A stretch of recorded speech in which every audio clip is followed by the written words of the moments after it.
My name's Ollie, and here's your loaf of daily bread. Today's loaf comes to us from Alan Watts, and it fits in with the theme which we have been exploring this week, which is the role of symbols and their power over us. The Watts quote goes like this: "Science is talking about a symbol of the real universe, and this symbol has much the same use as money. It is a convenient time saver for making practical arrangements.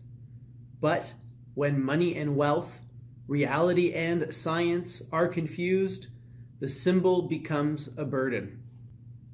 When scientists talk about gravity, or particles, or atoms, or dark matter, or any of the other phenomena that they have been able to not only discover but describe in different formulas, whenever scientists talk about this stuff, what they're referring to is a model of reality. Gravity isn't a thing. It's simply the name that we've attached to a phenomena. We've been able to measure the force or pull of gravity using mathematical equations. Once again, these equations and the numbers that make them up are symbols. They are tools. Mathematics is interesting because it is used to describe so many of the phenomena that happen all around us and throughout the universe, and yet they are completely ideal and abstract. You don't find perfect triangles in nature or perfect circles in nature, and you certainly don't find numbers floating around. But using these abstract concepts, we're able to describe reality in very practical ways. And this is what Alan Watts is referring to in this quote. He's not saying that science is inaccurate. He's not saying that science is a falsehood. He's saying that science builds a model of the universe that is very useful, a symbol of the universe. But when we forget the purpose of the symbol, it becomes a burden. So that's really the theme this week, and something that I've been trying to drive home to you since the beginning, because it really does relate to perspective and the fact that your perspective is your reality.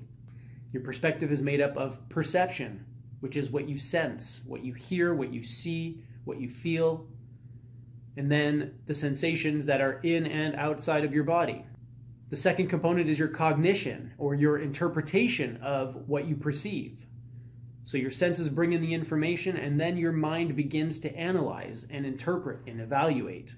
And this is the part that is made up purely of symbols, because a thought is a symbol. A thought is a metaphor. It's a representation of something real.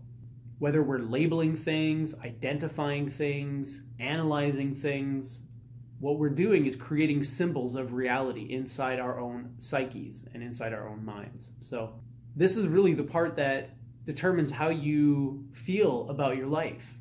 The quality of your experience, as Mihaly says in yesterday's video.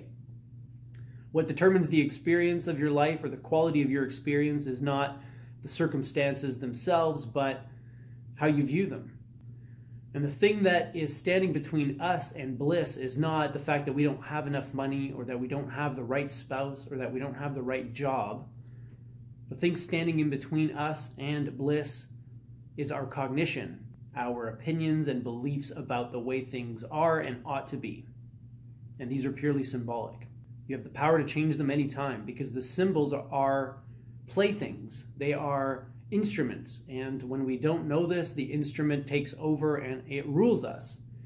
But if you can go through your day-to-day life maintaining some semblance of awareness, always keeping front of mind the fact that what your thoughts tell you is not necessarily true, that your knee-jerk reactions to things are not always accurate, that much of what you react to is symbolic and abstract and not concrete and real.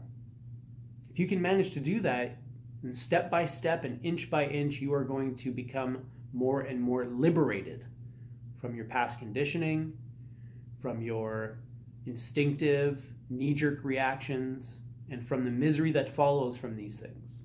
It's really hard to separate the symbols from the reality, because since we were little kids, we've been sort of taught that this is a table, and that's a TV, and that's a light switch. So we just kind of take it for granted, and we never question it. And when we start to question it, it can be very confusing at first, and it can be very discomforting. But I don't think that's a reason to stop. If anything, it's a reason to go further. Anyway, that's all I got for you today. Thanks a lot for joining me, and don't forget to live well, because what's the point of living if you're not going to do it well? Cheers.